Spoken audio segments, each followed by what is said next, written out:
Vocational rehabilitation has been, the Department of South Dakota has been very helpful to me along the way. Way back when I was going to high school at Crippled Children's Hospital and School in Sioux Falls was when I first had contact with Carl Blank, who was my Voc Rehab representative, and he was out of the Yankton office. And his reason for contacting me was because I'm from Scotland, South Dakota, and I was thinking about attending the University of South Dakota at Springfield. And the connection to that was fairly straightforward because the year in my junior year in high school, I attended a program at USD Springfield called STOP. I believe that stood for Strategic Technical Opportunities Program, where we sampled some different technical type education programs over through the summer, and each one was for like a 2.5 day period, and then we did some tours and things like that, of different places that were technology connected. And I was always somewhat interested in technology, very much a bit of a nerd. If you look behind me, you can certainly see a lot of my computer junk that I have collected, and this is just a very small sample. But when I was in high school, did some electronic stuff a little bit. One of the things I had a record player, which at Crippled Children's I was one of the few that had that.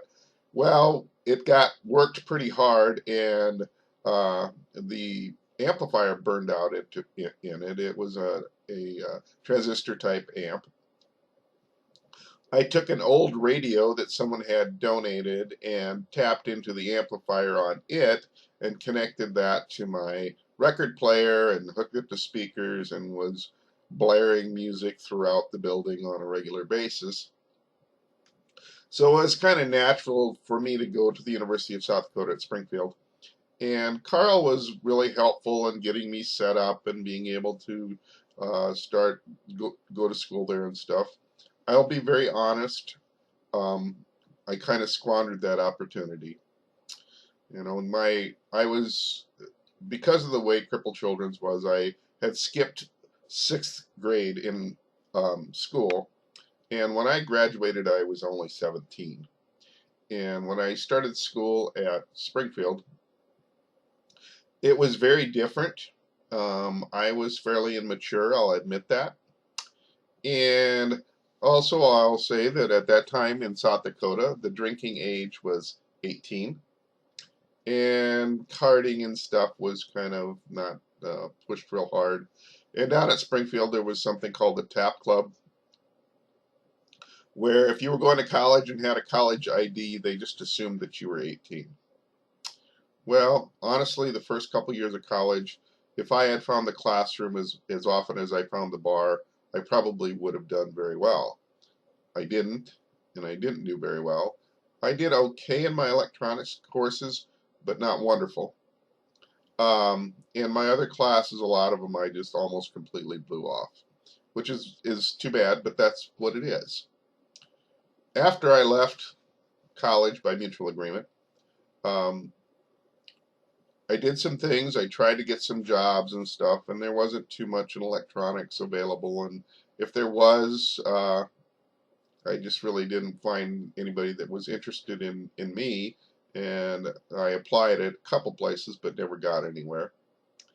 And in working with Carl, he did eventually, we worked out a thing, and I was trying to do electronics repair out of my home. And Carl was able to help me get some electronics equipment to actually be able to do something. Prior to that, I just had an old voltmeter, and I did, and we got some things from a company where they were kits, and you had to put them together. Well, that was in a way a mistake because I was trying to save money and try to get, cost-effective way to do it. But everything had to be built, and I was able to do that for a lot of it, but the more complicated, like the oscilloscope, was difficult, and part of the problem was you almost had to have another oscilloscope to be able to test and calibrate the one you were building, and I didn't have access to that. So I tried doing the electronics repair, and I tried doing TV repair, and I worked both there in Scotland and then up on a farm by Winfred. I tried it out on the farm. That didn't work. I tried in a small little store in Howard. That didn't work very well at all. And part of it I found very often had to do with the fact that I was disabled, and people felt were concerned about me working on their stuff, and again I kept applying for jobs, anything that came up.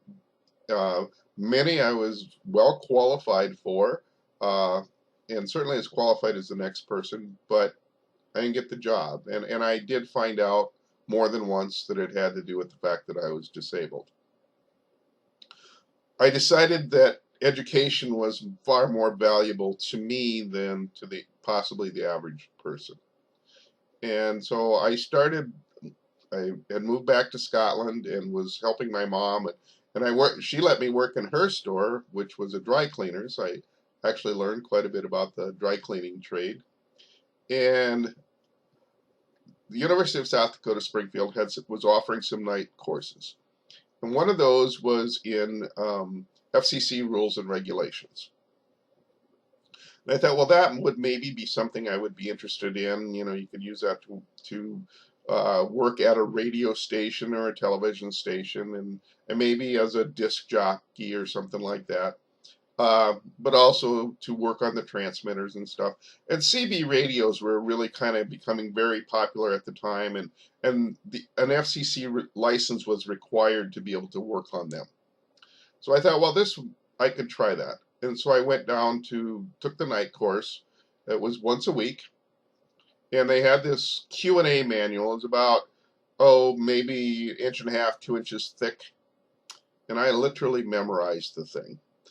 And to pass the course, you had to take the FCC exam, which is a federal exam that you take. It's very hard, and again, because of my lack of attention when I first went to college, my math was kind of weak, and there's a lot of formulas involved, and those were very difficult for me. I tried memorizing them and things like that, but it was difficult. I took the test eventually, and I managed to pass. Actually, I got a 75, which is what you had to have to pass. So I had the exact number needed to pass, but I did. And my license is just as good as anybody that got, 100%. And another thing about it is about 20 of us took the test the day that I took it, and more than half didn't pass. So I felt I did fairly well. And so I decided the next semester, and my mom had paid for that class, the rules and regulations class, and I decided to look into taking some communications courses the next semester. I talked to somebody that was working on the radio station, and I started working there. I had started working there when I was first working on the FCC rules and regs class. And then so I took a couple of communication electronics courses that fall, and an algebra class. And I had really made a determination that I was going to do well. I realized that how super important education is to disabled people, far more than the average person. It allows us to be much more than we could be without, and it is difficult to go very far without some kind of education when you're disabled. I realized the value of that. I made sure I attended every class. I studied very hard. I memorized a lot of things extra that others didn't. And I ended up being at or near the top of pretty much every class that I was part of. I did not get back in touch with Rehab during that time, but somehow they found me. And Carl, again, approached me. And I don't remember exactly how, but he did, whether it was calling or something, offering to help.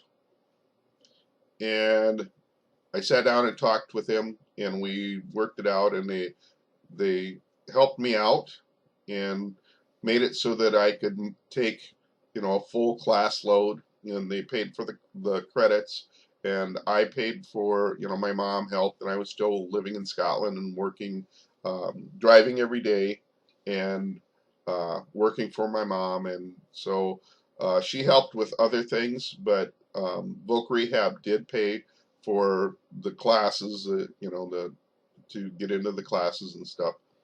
Along the way, um, our governor at the time decided that we needed more prisons than we needed educational facilities in South Dakota, higher ed facilities, and turned the college at Springfield into a prison. I was in a dual track. I had decided, learned that maybe education was something I wanted to get into. I was in VTTE, Vocational Technical Teacher Education, and Electronics Technology. They moved one of my programs to Dakota State, and electronics went to SDSU in Brookings. Uh, Again, this time I talked with Carl and worked it out, and he said, "Well, if you're up there in Madison and Brookings, you probably really should transfer to their office." And I was pretty skeptical, and I said, "Carl, I've worked with you for years. You've always been very helpful, and probably given me more chances than I deserved." And I asked if it would be okay if he was still my counselor and my representative, and we decided that would work. And he helped me through the rest of my time until I got my bachelor's degrees, which kind of was the cutoff point, at least at that time, for Voc Rehab. And there is absolutely no question in my mind that I would not be where I am today without that education. And I can't see any way that I could have possibly gotten the education that I got without the help of vocational rehab. And it was very important and significant to me.